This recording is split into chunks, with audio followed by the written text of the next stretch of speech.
마켓 시그널 YG경제연구소 차영주 소장 만나보시죠. 소장님 안녕하십니까?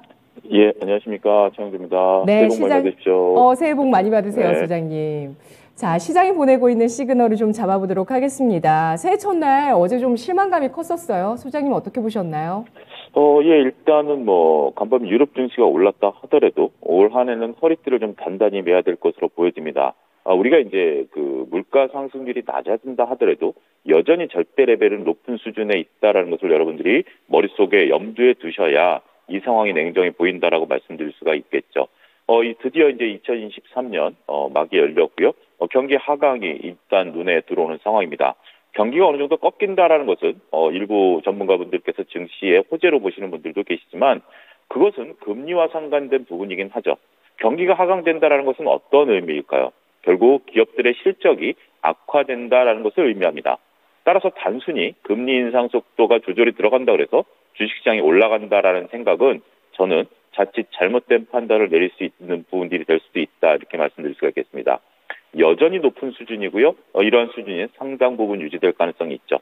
어제 나온 뉴스이긴 합니다만 IMF에서 세계 국가들 중에 약 3분의 1은 위기에 처할 가능성도 있다라고 구체적으로 언급을 했습니다.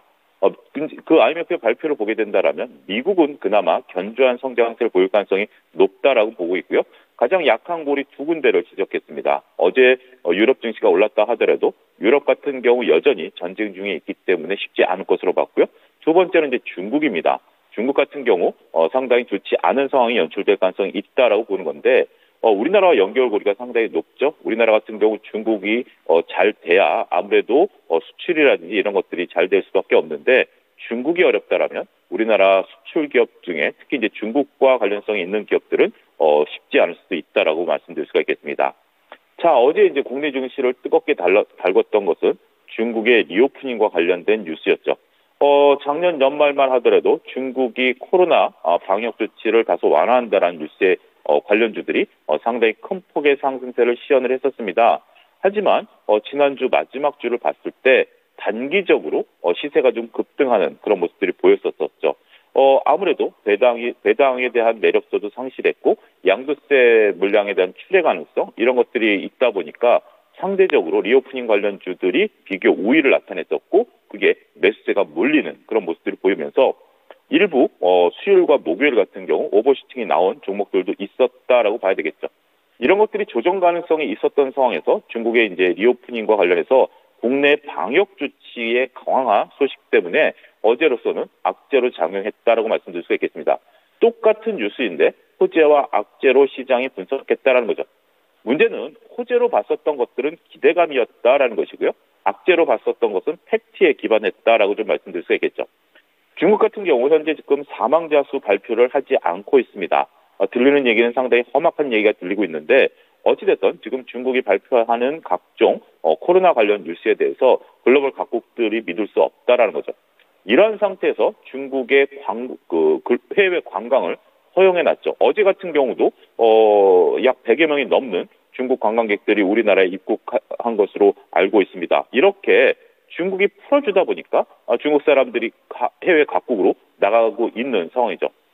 발빠르게 움직였었던 것은 유럽과 일본입니다. 중국의 관광객들에 대해서 코로나 검사를 강화하고 격리를 시행하겠다라는 거죠. 이러한 발표 뒤에 뒤늦게나마 우리나라도 주말에 뉴스가 나왔죠. 2월 말까지 단기 비자 발급을 하지 않겠다라는 겁니다.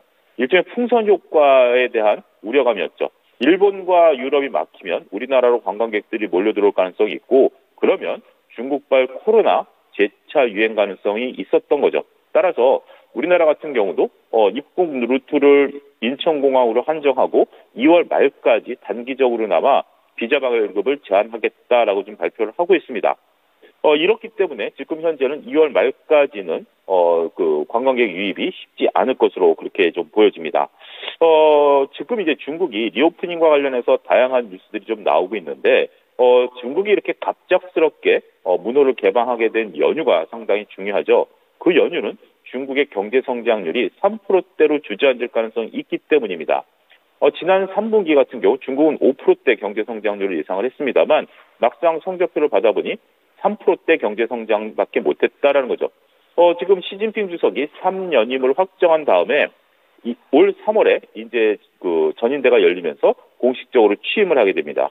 그런 상태에서 경기가 둔화된다라는 것은 중국 당국자 입장에서도 상당히 곤혹스러울 수밖에 없겠죠. 일단 코로나 확산 속도가 가파르긴 하지만 언제까지 막아둘 수 없다라는 중국의 어떤 정치적인 지형 이런 것들 때문에 열어뒀다라고 좀 말씀드릴 수 있겠죠. 한편으로는 중국이 이렇게 갑작스럽게 문호를 개방하면서 소위 리오프닝 시대를 열다 보니까 지금 일부 글로벌 각국들은 우려하는 바가 있습니다.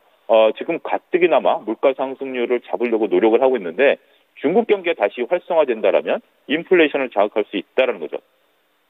2022년 같은 경우 공급발 인플레이션이 세계 시장을 장악했었던 거죠. 결국 우크라이나 전쟁 이후에 석유라든지 각종 농산물이 공급이 원활치 못하다 보니까 가격이 급등했고 이것이 인플레이션으로 작용을 했었죠.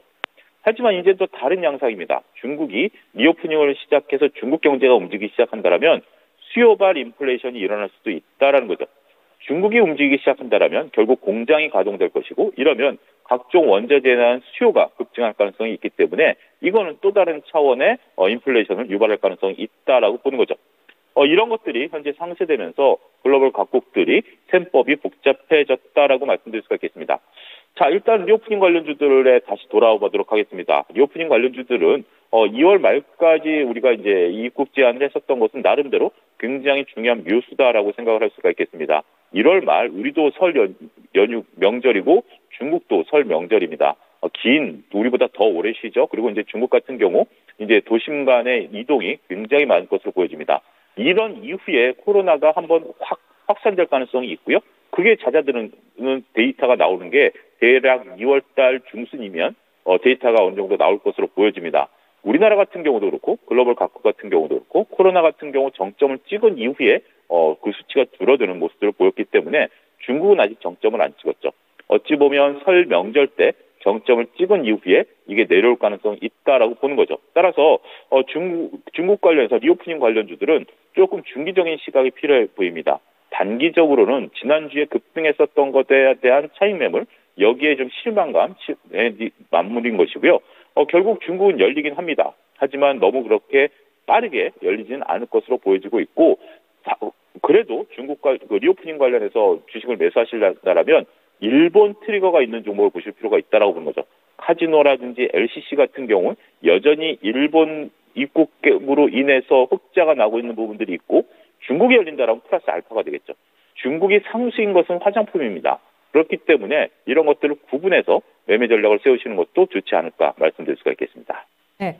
그러면 리오프닝 주 가운데 조정 시 관심을 가질 만한 쪽은 화장품 정도로 압축을 하시는 건가요? 화장품이 아니죠. 오히려 화장품이 아니라 화장품 좀 뒤에 올 것이고요. 예. LCC라든지 카지노 쪽이 먼저 반응을 할 가능성이 높다라고 말씀드릴 수가 있겠습니다. 네. 중국 리오프닝 주 가운데서는 가장 먼저 접근할 수 있는 쪽은 이런 움직임을 봤을 때 LCC와 카지노가 될 것이라는 전망을 하고 있습니다. 어제 바로 중국발 입국자 코로나 검사 전수검사 첫날이었는데 8명당 1명 정도 확진자가 나왔다고 하고요. 또 미국 내에서도 지금 면역 회피 반응의 변이가 확산되고 있다 이런 소식들도 나오고 있습니다. 하지만 큰 방향성으로는 일단 엔데믹으로 가는 상황이고요. 그렇더라도 올해의 전체적인 미국, 유럽, 중국 봤을 때 그래도 중국의 경제 성장률에 대해서 4~5% 정도로 기대를 했었는데 중국 같은 경우도 경기 회복세를 보여주기 좀 어려운 환경이라고 보시는 건가요?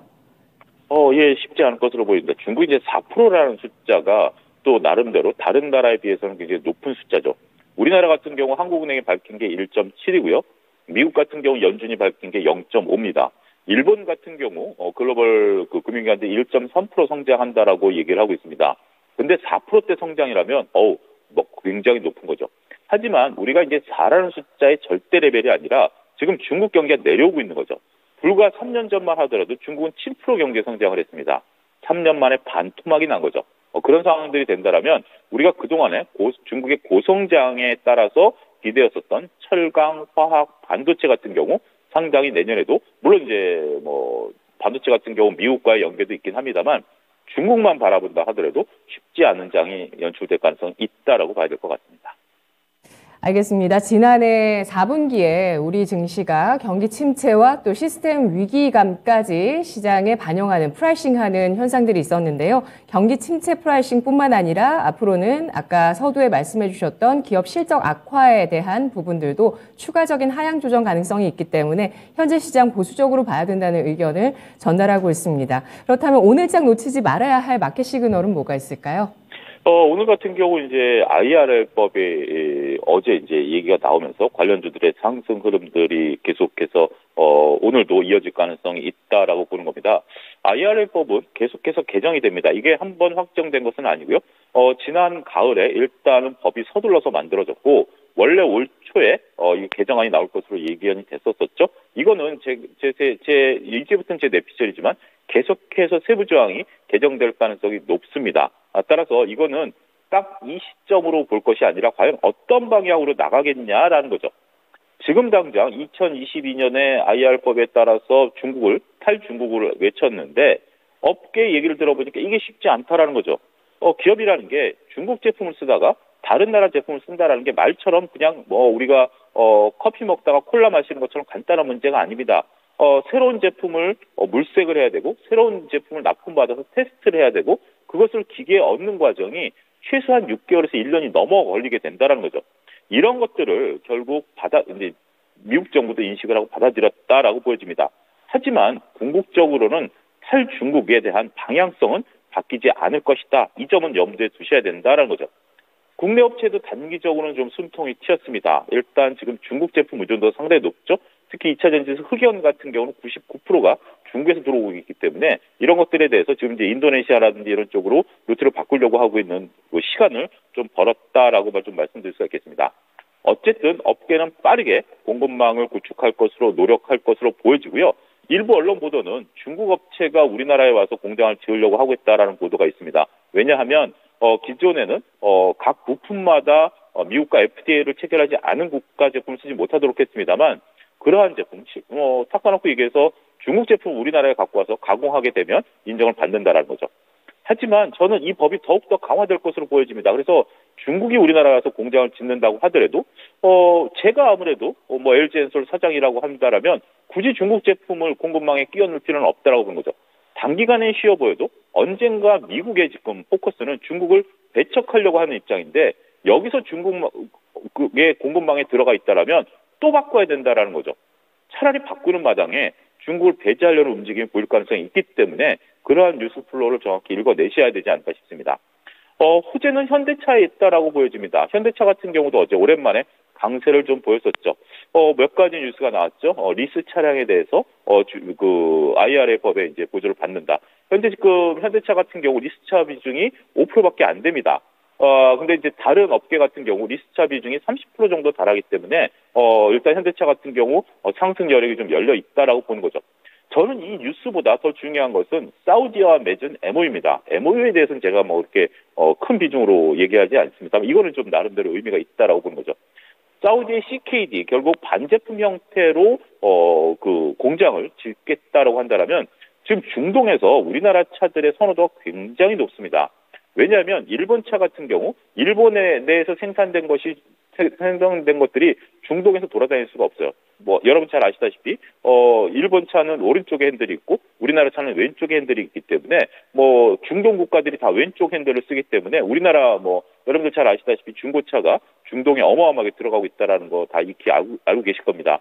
우리나라에서 단종된 차량들이 다 중동으로 가서 다는 아니지만 많은 수량이 중동으로 가서 움직이는 걸 알고 계실 텐데 일단은 사우디에 이제 신차 시장이 열리게 된다라면 거기서 또 중고차까지 시장이 열릴 가능성이 있죠. 그래서 가뜩이나마 판매량 둔화에 직면한 현대차 입장에서는 호재가 될 가능성이 있다 이렇게 말씀드릴 수가 있겠습니다. 네, 알겠습니다. 현대차 지금 저가 매수도 가능하다는 관점이신 거죠? 좀 긴 호흡으로 보신다라면 가능성이 있다라고 말씀드릴 수 있겠습니다. 네, 알겠습니다. 분석 잘 들었습니다. 고맙습니다. 네. 네, 미국의 인플레이션 감축 법안 개정안에 따라서 우리 자동차 업체들의 유리한 조항이 나왔다는 점이 어제장의 자동차주의 호재가 됐는데요. 배터리주도 마찬가지였습니다. 탈중국 계속해서 미국발로 이어질 수 있다는 점을 가장 중요한 투자의 포인트로 보면서 빠른 공급망을 구축해야 하고 또 이런 가운데 사우디 쪽으로 시장을 확대하고 있는 현대차에 대해서 긍정적인 관점을 얘기하고 있습니다. 마켓 시그널 YG경제연구소 차영주 소장이었습니다.